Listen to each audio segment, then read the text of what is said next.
আসসালামু আলাইকুম সম্মানিত দর্শকবৃন্দ, আশা করি আপনারা সবাই ভালো আছেন। আমরা ভালো আছি আলহামদুলিল্লাহ। আমি শেখ সিরাজুল ইসলাম নূর মিডিয়ার থেকে এসেছি।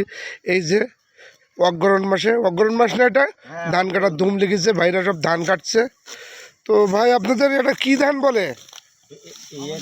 হ্যাঁ হ্যাঁ হ্যাঁ, ভাই কথা বলেন।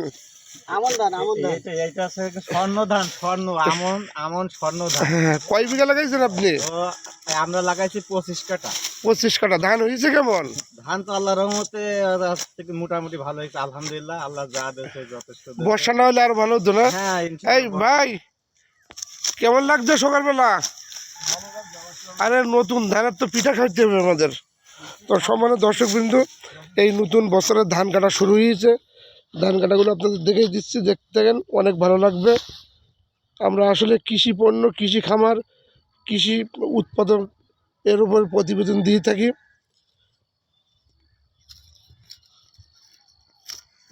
ধানের ফসল এবার মোটামুটি খুবই ভালো, দেখতে থাকেন।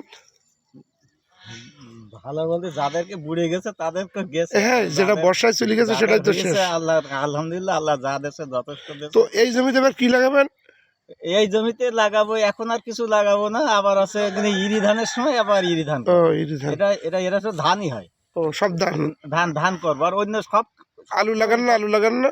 সব ওকে লাগালে হয়। তো এখন বর্তমান মানুষের সংখ্যা বেশি, যে চুরি চাকটা করে নিয়ে যায়, আর জিনিসের দাম বেড়ে গেছে। হ্যালো, আরে ভাই কেমন আছেন? ভালো আছি। এই তো কৃষক ভাইরা ধান কাটছে, অনেক মজা লাগছে। দেখেন, দেখার মতন পরিবেশ। আসলে সকালবেলা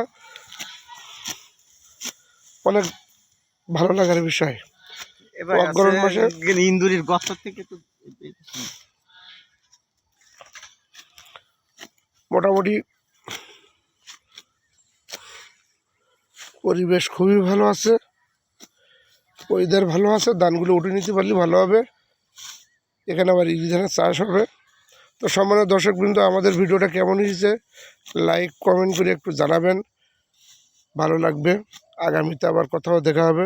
ততক্ষণ সবাই ভালো থাকেন। আল্লাহ হাফেজ। আসসালামু আলাইকুম ওয়া রাহমাতুল্লাহি ওয়া বারাকাতুহু।